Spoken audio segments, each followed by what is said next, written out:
ఎక్కువ సభ్యత్వం, సుమారుగా 60 లక్షల సభ్యత్వం కలిగి ఉన్నటువంటి సంఘం ఇది. రైతు ఎవరి మీద ఆధారపడకుండా తను పండించిన పంటకు లాభసాటి ధర సాధించాలి. పైగా గ్రామాన కూడా రైతులకు ఎన్నో కష్టాలు ఉన్నాయి కాబట్టి ఆ కష్టాలు తీర్చడానికి, రైతు కళ్ళల్లో ఆనందం చూడడానికి భారతీయ కిసాన్ సంఘ్ గత 45 సంవత్సరాలుగా ప్రయత్నం చేస్తూనే ఉంది. ఇంతింతై వటుడింతై అన్నట్టుగా ప్రభుత్వాలను శాసించే స్థాయికి కూడా మేము తీసుకురాగలిగాము. ఉత్తర భారతదేశంలో చూసినట్టయితే భారతీయ కిసాన్ సంఘ్ ఏవైతే సలహాలు సూచనలు ఇస్తుందో ఆయా ప్రభుత్వాలు అవే డిసిషన్స్ తీసుకొని రైతులకు అండగా నిలబడుతున్నాయి. దక్షిణ భారతదేశంలో కూడా ఆ స్థాయికి తీసుకురావడానికి మేము ప్రయత్నం చేస్తున్నాము.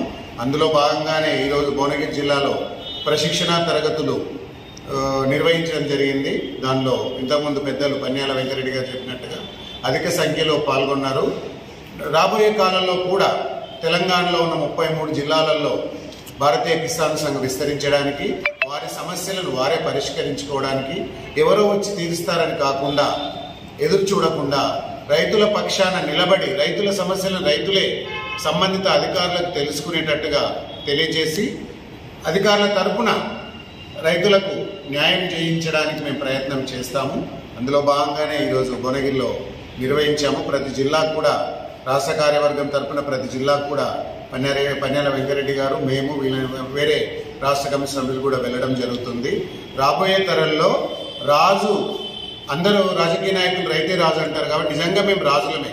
ఎందుకంటే 145 కోట్ల మందికి మేమందరం కూడా రైతులు పంట పండిస్తేనే వాళ్ళ జీవితం నడుస్తుంది. కాబట్టి రైతులు ఏ ప్రభుత్వం వచ్చినా చులకన చూడకుండా రైతుల పక్షాన, రైతుల కొరకు, రైతులకు అనుకూలంగా, రైతు ఆనందంగా ఉండేటట్టు ప్రభుత్వం తరపున డిసిషన్స్ తీసుకోవాలని చెప్పేసి భారతీయ కిసాన్ సంఘ్ తెలంగాణ రాష్ట్ర కార్యదర్శిగా నా పేరు బౌరంపేట మల్లారెడ్డి నేను విన్నవించుకుంటున్నాను.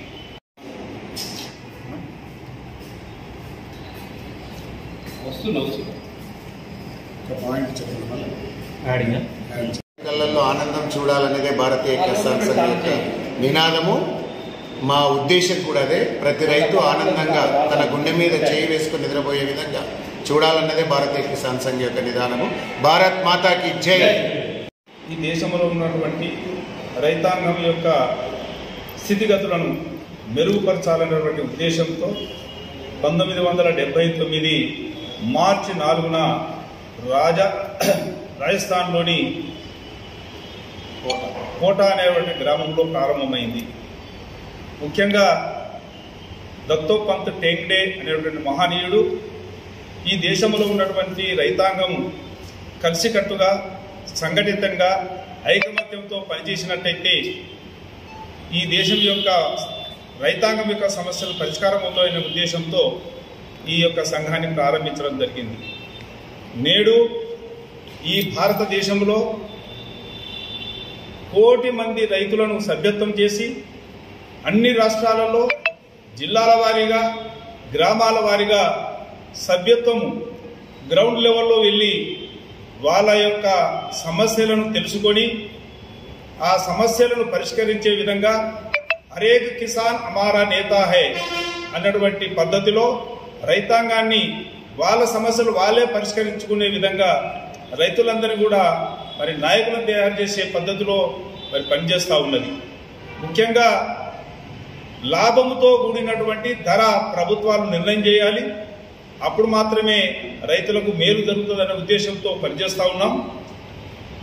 రైతుల యొక్క సమస్యలు, ముఖ్యంగా విద్యుత్తు సంబంధించినటువంటి సమస్యలు బాగా మేము సాధన చేస్తూ ఉన్నాం, తెలుసుకుంటూ ఉన్నాం, పరిష్కరిస్తూ ఉన్నాం.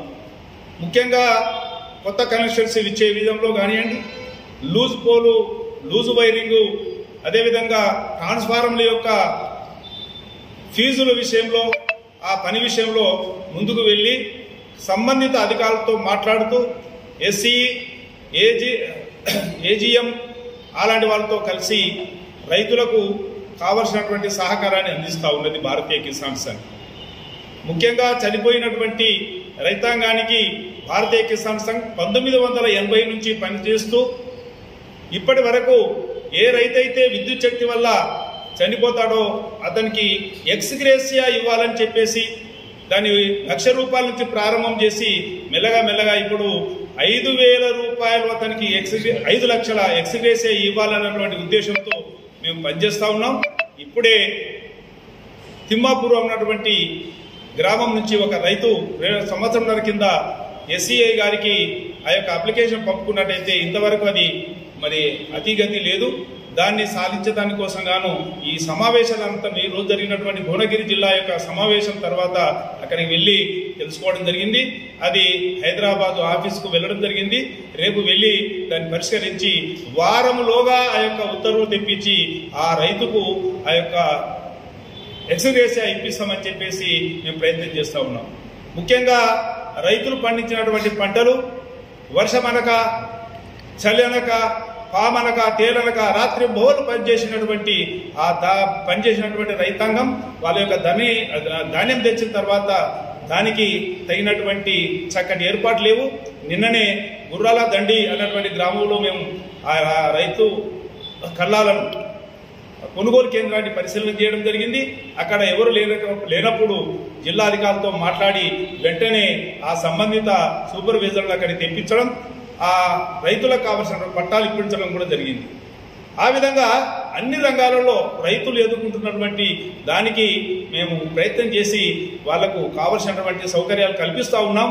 ముఖ్యంగా మరి రాష్ట్ర ప్రభుత్వం ఏదైతే ఎలక్షన్ ముందు డిక్లేర్ చేసినటువంటి వరంగల్ డిక్లరేషన్ అమలు చేయాలని చెప్పేసి ఈ సందర్భంగా వాళ్ళని కోరుతా ఉన్నాం. ముఖ్యంగా రైతాంగానికి 2 లక్షల వరకు కూడా రుణమాఫీ చేస్తా ఉన్నారు. ఈ రోజు వరకు కూడా చేయలేదు. చాలా చోట్ల రైతులు ఇబ్బంది పడతా ఉన్నారు. ముఖ్యంగా మేడ్చల్ జిల్లాలో గట్కేసర్ దగ్గర వాళ్ళు రిలే నిరాహార దీక్ష కూడా చేస్తూ ఉన్నారు. దానికి కూడా మేము వెళ్ళి మద్దతు తెలపడం కూడా జరిగింది.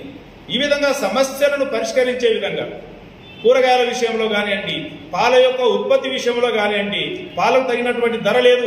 రైతాంగం ఇబ్బంది పడతా ఉన్నది. రాత్రింబౌలు కష్టపడినటువంటి పాలకు లీటర్కు 60 రూపాయలు అయితే నీటి నుంచి బావి నుంచి తెచ్చినటువంటి నీటికి 20 రూపాయల చొప్పున 30 రూపాయల చొప్పున వాళ్ళు కొనుగోలు చేస్తూ ఉన్నారు.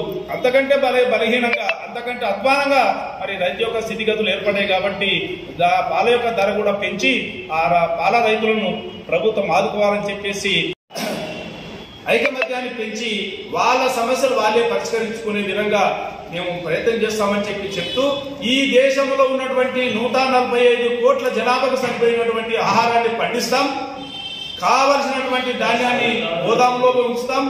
కానీ రైతులు వాళ్ళ యొక్క ధాన్యం యొక్క ధరను ప్రభుత్వము లాభంతో కూడినటువంటి ధర డిక్లేర్ చేయాలని చెప్పేసి ఆ విధంగా రైతాంగం యొక్క స్థితిగతులు మెరుగుపరచాలని చెప్పేసి ముఖ్యంగా ఈ సందర్భంగా డిమాండ్ చేస్తా ఉన్నాం. భారత్ మాతాకి జై.